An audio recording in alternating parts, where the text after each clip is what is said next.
పిల్లలు అందరూ వచ్చేశారా? Very good. అయితే ఈరోజు మీకు నేనొక కొత్త కథ చెప్పుతాను.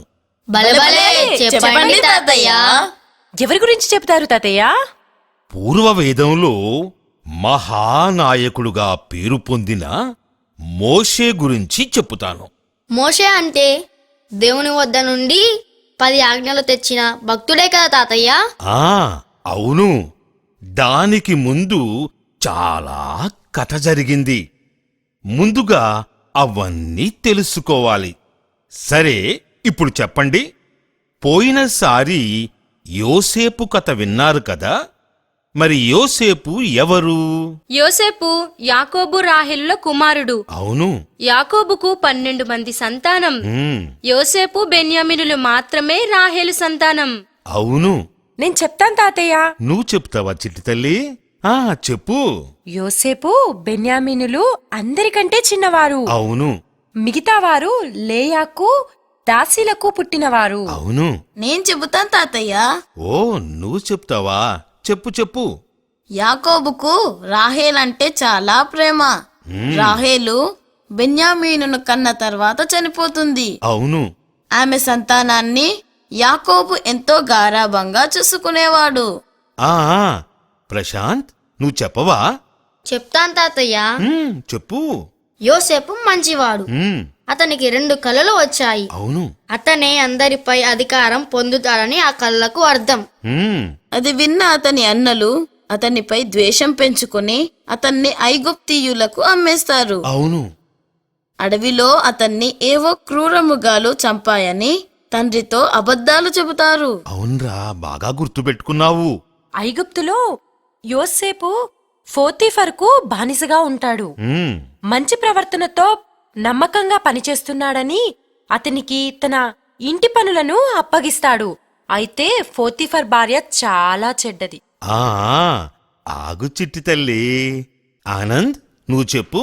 ఆమె తన కోరికలు తీర్చలేదని తప్పుడు ఆరోపణలను చేసి యోసేపును చెరసాలలో వేయిస్తుంది. అవును, చెరసాలలో వేయించింది. నేను చెబుతాను తాతయ్య. ప్రశాంత్, నువ్వు చెప్తావా? చెప్పు. చెరసాలలో కూడా యోసేపు మంచి పేరే తెచ్చుకుంటాడు. అప్పుడు ఫరో రాజు సేవకులు 2 ఏదో నేరం క్రింద చెరసాలలో బందీలవుతారు. అవునరా. వారికి కలలొస్తాయి. ఆ కలల అర్థాన్ని యోసేపు వివరిస్తాడు. యోసేపు చెప్పినట్లే వారిలో ఒకడు తిరిగి కొలువులో చేరతాడు. మరొకడికి ఉరిశిక్ష పడుతుంది. ఆహా, ఎంత బాగా చెప్తున్నారర్రా. అంటే మీరు శ్రద్ధగా కథను విన్నారన్నమాట. అవును తాతయ్య.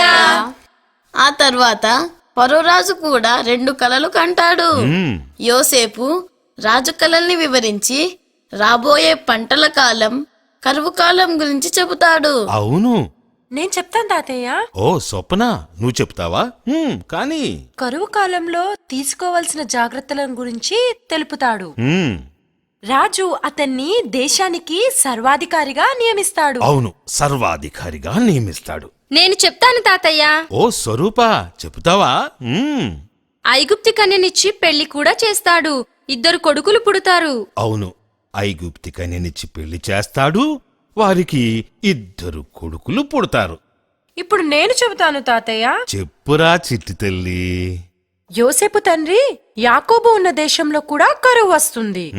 తిండి గింజలు తెచ్చేందుకని యాకోబు తన కొడుకుల్ని ఐగుప్తు దేశానికి పంపిస్తాడు. వారు యోసేపును గుర్తుపట్టలేదు. అవును. యోసేపు వారిని గూఢాచారులుగా అనుమానించినట్లు నటించి చెరసాలలో వేయిస్తాడు. అవునమ్మా, చెరసాలలో వేయించేస్తాడు. చివరికి బెన్యామీనును వెంటబెట్టుకొని వచ్చే షరతుపై వారికి ధాన్యమిచ్చి పంపిస్తాడు. కాని షిమ్యోనును మాత్రం బందీగా ఉంచుకుంటాడు. నేను చెబుతాను తాతయ్య. చెప్పు. ఆ తర్వాత వారు బెన్యామీను తేవటం, యోసేపు తన గురించి తెలపటం, చివరిగా యాకోబు తన పరివారంతో ఐగుప్తు దేశానికి రావడం జరుగుతుంది. నేను చెప్తాను తాతయ్య. చెప్పు. యోసేపు వారికి ఫరోరాజు ద్వారా మనులు మాన్యాలు ఇప్పిస్తాడు. అందరూ అక్కడే స్థిర నివాసం ఏర్పరచుకుంటారు. చాలా బాగా చెప్పావు. నేను చెప్తాను తాతయ్య. మ్మ్. కొన్నేళ్లకు యాకోబు చనిపోతాడు. అతన్ని కానాను దేశంలో సమాధి చేస్తారు. ఆ తరువాత యోసేపు ఐగుప్తు దేశాన్ని స్వర్ణయుగంగా మార్చి ప్రశాంతంగా కనుమూస్తాడు. షహబాష్, చాలా చక్కగా చెప్పారు. ఆ విధంగా యాకోబు సంతతి మొత్తం ఐగుప్తులో స్థిర నివాసం ఏర్పరచుకుంటారు. ఫరోరాజు అండదండలతో విస్తారంగా వృద్ధి చెందుతారు. దేశమంతటా ఇశ్రాయేలీయుల జనాభా అసంఖ్యాకంగా పెరిగి ఐగుప్తీయులతో సమానంగా వర్తక వ్యాపారాల్లోనూ వివిధ వృత్తుల్లోనూ అభివృద్ధి చెంది బలమైన జాతిగా తయారైంది. దాన్ని చూచి ఐగుప్తీయుల్లో అసూయ పుట్టింది. అంటే ఇజ్రాయేలీ ప్రజలకు కష్టం వచ్చిందా తాతయ్య? అవును, నిజమే, కష్టమొచ్చింది. కొంతకాలానికి రాజులు మారారు. పాతతరం గతించిపోయింది, కొత్త తరం పుట్టుకొచ్చింది. అప్పుడు యోసేపు అంటే ఎవరో తెలియని ఒక కొత్త రాజు చక్రవర్తి సింహాసనాన్ని అధిష్ఠించాడు. ఇశ్రాయేలీయుల జనాభా ఇలాగే పెరుగుతూ పోతే తమ దేశానికే ముప్పు వాటిల్లే ప్రమాదం ఉందని భావించాడు. వెంటనే ఇశ్రాయేలీయులను అదుపులో పెట్టాలనుకున్నాడు. వారి భూములను స్వాధీనం చేసుకున్నాడు. రాజాధికారులను ఆదేశించి దాసాధ్యక్షులను నియమించి ఇశ్రాయేలీ ప్రజలతో వెట్టిచాకిరీ పనులు చేయించడం పురమాయించాడు. హెబ్రీయుల మంత్రసానులను పిలిపించి ఇశ్రాయేలీ స్త్రీలకు పుట్టే మగ సంతానాన్ని పురిటిలోనే అంతమొందించాలని ఆదేశించాడు.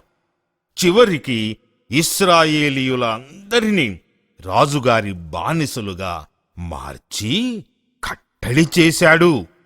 అయ్యయ్యో, ఇజ్రాయేలీలకు చాలా కష్టాలు వచ్చి పడ్డాయే. అప్పుడు వారేం చేశారు తాతయ్య? ఏం చేస్తారు? ఏమీ చెయ్యలేక రాజుగారి బానిసలుగా వెట్టి చాకిరీ చేస్తూ మగ్గిపోసాగారు.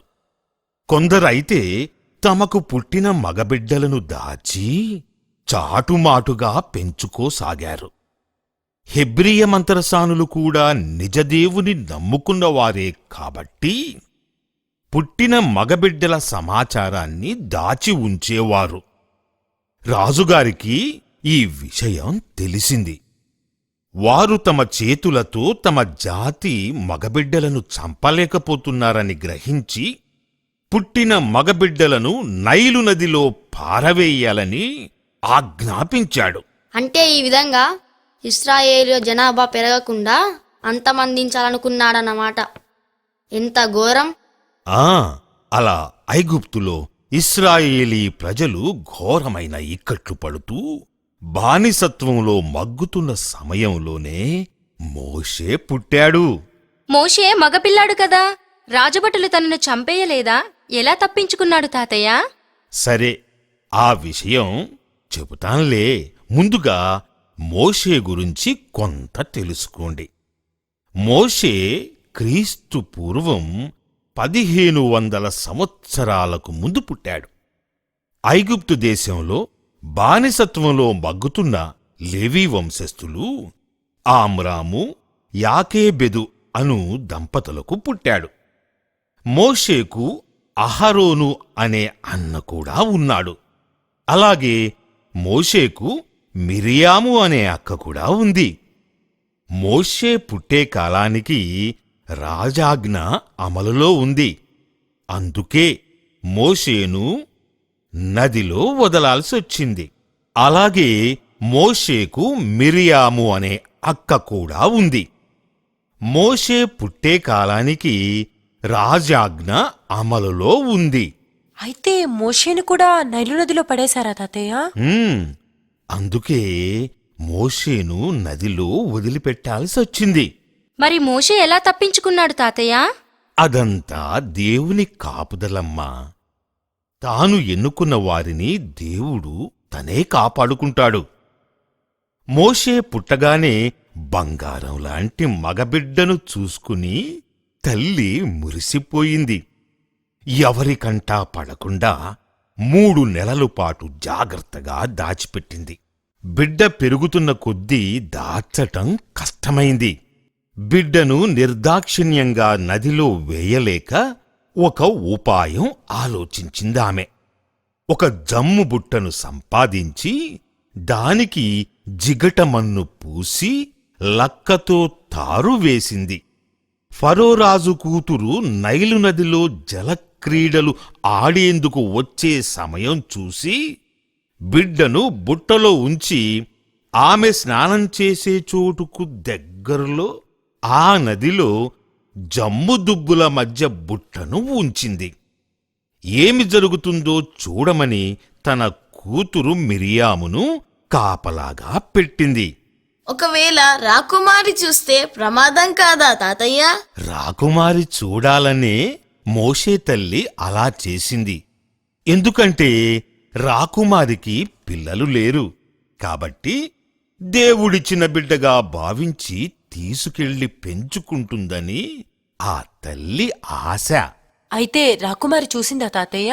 అనుకున్నట్టుగానే రాకుమారి అక్కడికొచ్చింది. నదిలో దిగి స్నానం చేస్తూ జమ్ము కాడల మధ్య చిక్కుకుని ఉన్న బుట్టను చూసింది. తన చెలికత్తెలతో బుట్టను తెప్పించి చూస్తే ఏడుస్తున్న మగబిడ్డ కనిపించాడు. బిడ్డపై జాలి వేసింది. ఆ బిడ్డ హెబ్రీల బిడ్డ అని గ్రహించింది. చుట్టూ పార చూస్తే అక్కడ ఎవరున్నారు? మోషే అక్క మిరియాము. మోషే అక్క మిరియాము కనిపించింది. మిరియామును పిలిచి బిడ్డకు పాలిచ్చి పెంచేందుకు ఒక హెబ్రీయ దాదిని పిలుచుకుని రమ్మని చెప్పింది. మిరియాము పరుగు పరుగున వెళ్ళి తమ తల్లిని తీసుకుని వచ్చింది.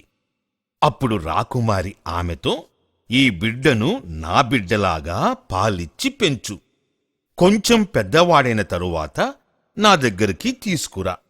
అంతవరకు నీకు ఈ బిడ్డకు నేను భత్యం పంపిస్తాను అని చెప్పి బిడ్డను తల్లికి అప్పగించింది. పిల్లలు, మరి తరువాత కథ ఏమైందో తెలుసుకునే ముందు ఓ చిన్న విరామం తీసుకుందాం. సరేనా? సరే తాతయ్య.